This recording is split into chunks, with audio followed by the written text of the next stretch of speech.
Hi అండి, మీకోసం ఒక చిన్న టిప్పు. సబ్స్క్రైబర్స్ అడుగుతున్నారు, అక్క బ్యాక్ పార్ట్ ఎంత ఉంటుందో ఫ్రంట్ పార్ట్ కూడా అంతే ఉండాలా? ఎస్, అంతే ఉండాలి. ఒకవేళ బ్యాక్ పార్ట్ ఎక్కువగా ఉండి ఫ్రంట్ పార్ట్ తక్కువగా ఉంటే మనము హ్యాండ్ లేపినప్పుడు మన క్రాస్ బెల్ట్ కింది నుండి చెస్ట్ అనేది బయటికి వస్తుంది. సో కరెక్ట్గా బ్యాక్ పార్ట్ ఎంత ఉంటుందో ఫ్రంట్ పార్ట్ కూడా అంతే ఉండాలి.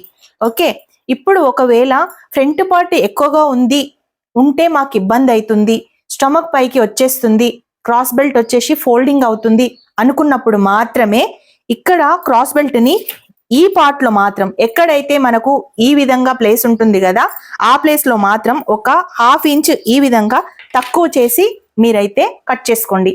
అప్పుడు షేప్ పర్ఫెక్ట్ గా వస్తుంది అండ్ క్రాస్ బెల్ట్ కింద నుంచి చెస్ట్ అనేది కనబడదు, మనకి పొట్టపైకి కూడా బ్లౌజ్ అనేది రాకుండా ఉంటుంది, బ్లౌజ్ ముందు భాగంలో ఫోల్డ్ అవ్వకుండా ఉంటుంది.